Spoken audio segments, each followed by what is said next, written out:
ప్రతిపక్ష నాయకులను వచ్చి వారు అడిగిన ప్రతి ప్రశ్నకు సమాధానం చెప్పమనండి సార్. తప్పకుండా ఈరోజు వారు అడిగిన అన్ని ప్రశ్నలకు సంబంధించి సమాధానం, దాని తదుపరి మేము ఒప్పో తప్ప ఉంటే మేము కూడా సవరించుకుంటాం అధ్యక్ష. We're very open to it. So నేను గౌరవ సభ్యులను కోరుతా ఉన్నాను, ఈశ్వరరావు గారు ప్లీజ్ రిస్ట్రిక్ట్ బడ్జెట్కు సంబంధించిన అంశాల విషయంలోనే. ఇప్పటికే గంటం బావైంది అధ్యక్ష. ఇప్పుడు కేవలం 5 నిమిషాలే గౌరవ ముఖ్యమంత్రి గారు ఇంటర్వ్యూన్ అయ్యారు. 1 hour 10 minutes. ఇప్పుడు దయచేసి గౌరవ సభ్యులను మీ ద్వారా కోరుతా ఉన్నాను, కంక్లూడ్ చేస్తే చాలామంది సభ్యులు కూడా మాట్లాడేది ఉంది. దయచేసి కంక్లూడ్ చేయమని కోరుతా ఉన్నాను అధ్యక్ష. హరీష్ రావు గారు. సార్ అధ్యక్ష, ఫస్ట్ ఆఫ్ ఆల్ ఓఆర్ఆర్ పైన ముఖ్యమంత్రి గారు తెగ నమ్మింది అన్నారు, which is not correct. It is only TOT. అది మళ్ళీ మనకే వస్తుంది, అది ప్రభుత్వ ఆస్తిగానే ఉంటుంది తప్ప అది రికార్డు వాళ్ళు రెక్టిఫై చేసుకోవాలి. నంబర్ 1. నంబర్ 2 అధ్యక్ష, వారు ఇంకో మంచి మాట అన్నారు, మనకు తాతలు తండ్రులు ఆభరణాలు ఆస్తులు ఇస్తారు, అది అమ్ముకుంటారా అన్నారు. మరి మీ ఉప ముఖ్యమంత్రి గారి బడ్జెట్లో 24,000 కోట్లు భూములు అమ్మి ఈ బడ్జెట్కు నిధులు సమకూరుస్తా అన్నారు. దాన్ని ఏమంటారో ముందు సమాధానం చెప్పండి. నంబర్ 2. నంబర్ 3, మహబూబ్ నగర్ ఎంపీగా కేసీఆర్ గారు ఏం చేసిండ్రు అన్నారు. మీరున్న గత తెలుగుదేశం పార్టీ, మీరిప్పుడున్న కాంగ్రెస్ పార్టీ, మీరిద్దరే పాలమూరు వెనుకబాటుతనానికి కారణం. 1985లో శంకుస్థాపన చేసిన కల్వకుర్తి, నెట్టంపాడు, భీమా, కోయిల్ సాగర్ 1985 నుంచి 2014 వరకు 29 సంవత్సరాల్లో మీరిచ్చిన ఆయకట్టు కేవలం 26,000 ఎకరాలు. మేం ప్రభుత్వంలోకి రాగానే 4,000 కోట్లు ఖర్చు పెట్టి 6,36,000 ఎకరాలకు నీళ్లు ఇచ్చింది నిజమా కాదా అని నేను అడుగుతా ఉన్నా. మీరు మీ సోకాల్ తెలుగుదేశం కాంగ్రెస్లు మహబూబ్ నగర్ జిల్లాకు ఒక్క మెడికల్ కాలేజ్ ఇవ్వలేదు. మేము 5 ప్రభుత్వ మెడికల్ కాలేజీలు మహబూబ్ నగర్ జిల్లాలో పెట్టాం.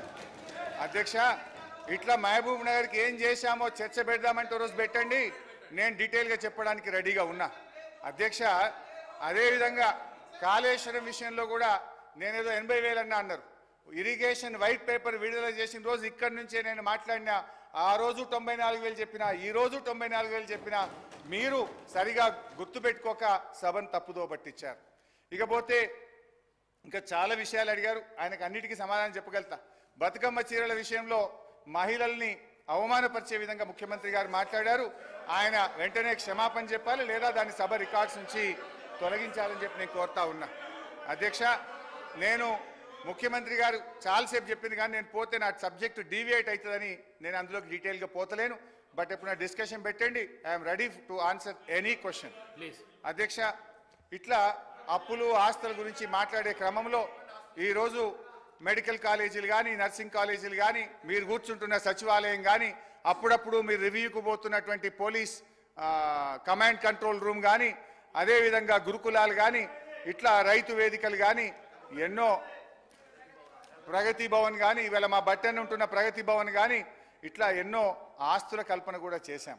అందువల్ల దయచేసి ఎప్పుడు ఒక ప్రభుత్వం మీద, గత ప్రభుత్వం మీద దుమ్మెత్తడం మాని మీరేం చేస్తారో చెప్పండి. అదేవిధంగా అప్పుల విషయంలో క్లారిఫై చేశాం. ఇక భవిష్యత్తులో అనవసరంగా తప్పుడు ప్రచారం, గోబల్స్ ప్రచారం మానుకోవాలని చెప్పి నేను కోరుతూ అధ్యక్ష, ఇకపోతే గ్యారంటీలు, 6 గ్యారంటీలు. ఈ 6 గ్యారంటీల విషయానికి వస్తే అధ్యక్ష, ప్రముఖ తత్వవేత్త మార్టిన్ లూథర్ కింగ్ ఒక మాట అన్నారు అధ్యక్ష, each betrayal begins with a trust. ప్రతి ద్రోహం కూడా నమ్మకంతోనే పుడుతుందని అన్నారు. ఈ కొటేషన్ ఈ ప్రభుత్వానికి సరిగ్గా సరిపోతుంది అధ్యక్ష. ఈ ప్రభుత్వం తమ మొదటి వాగ్దానానికి మొదటి అసెంబ్లీ సమావేశంలోనే తిలోదొక్కిచ్చారు అధ్యక్ష. నమ్మక ద్రోహాల పరంపరకు నాంది పలికింది. I'm sorry to say, but unfortunately this shows the original attitude of this Congress government. అభయహస్తం పేరిట మేనిఫెస్టో రూపొందించారు. అందులో 6 గ్యారంటీలను ప్రముఖంగా ప్రస్తావించారు. మేనిఫెస్టోలో ఉన్న వాగ్దానాల మీద విశ్వాసం కల్పించడం కోసం మరో వాగ్దానం చేశారు. 100 రోజుల్లో 6 గ్యారంటీలు అమలు చేస్తామని హామీకి మొదటి అసెంబ్లీ సమావేశాల్లోనే చట్టబద్ధత కల్పిస్తామని వీరి జాతీయ నాయకులు పండిట్ జవహర్లాల్ నెహ్రూ గారి మునిమనమడు, ఇందిరాగాంధీ గారి మనమడు, రాజీవ్ సోనియా గాంధీల సుపుత్రుడు, ఏఐసిసి మాజీ అధ్యక్షుడు, ప్రస్తుత పార్లమెంట్ ప్రతిపక్ష నాయకులు రాహుల్ గాంధీ గారి చేత భూమి ఆకాశాలు దద్దరిల్లే విధంగా ఎలక్షన్లలో ప్రచారం చేశారు. వారలా ప్రకటించగానే పిసిసి అధ్యక్షుడు అదేవిధంగా సిఎల్పి లీడర్ గారు ఈ రకంగా మాది గ్యారంటీ కార్డు అని ఇద్దరు చెరొక దిక్కు సంతకాలు పెట్టి ఇంటింటికి పంచిండ్రు. ఏం రాశారు అధ్యక్ష దీని మీద? హరీష్ రావు గారు 100 రోజుల్లో నెరవేరుతుంది ప్రతి గ్యారంటీ. హరీష్ రావు గారు అధ్యక్ష బాధ కలిగే మినిస్టర్ గారు మినిస్టర్ గారు సార్ దయచేసి నేను గౌరవ శాసన సభాపతి గారిని కోరుతా ఉన్నాను అధ్యక్ష. Rules of procedure and conduct of business విషయంలో వారు ఈ విధంగా ప్లే కార్డులు తీసుకురావటం ఎంతవరకు ఈరోజు అది definitely that is a play card and same time అధ్యక్ష ఈరోజు మేము చెప్తా ఉన్నాం అధ్యక్ష, మార్టిన్ లూథర్ కింగ్ జూనియర్ చెప్పినట్టుగా వారి ప్రస్తావన ఎవరికి ఆపాదిస్తుందంటే వర్తిస్తుందంటే టీఆర్ఎస్ పార్టీ వారికి, మాకు కాదు. మేము వచ్చి 7 నెలలే అవుతుంది అధ్యక్ష. మేనిఫెస్టోకు సంబంధించి మా డిప్యూటీ చీఫ్ మినిస్టర్ గారు చెప్పినట్టు ఆర్థిక వ్యవస్థ అస్తవ్యస్తం చేసిన టీఆర్ఎస్ పార్టీ ప్రభుత్వానికి సంబంధించి 10 సంవత్సరాల కాలం పాటు గాడిలో పెట్టే ప్రయత్నం చేస్తూ ఒకటి తర్వాత ఒకటి మేనిఫెస్టోలో చెప్పిన ప్రతి అంశాన్ని కూడా అమలు చేసే కార్యక్రమంలో ఉన్నాం. దాని విషయంలో వెనుకపోము.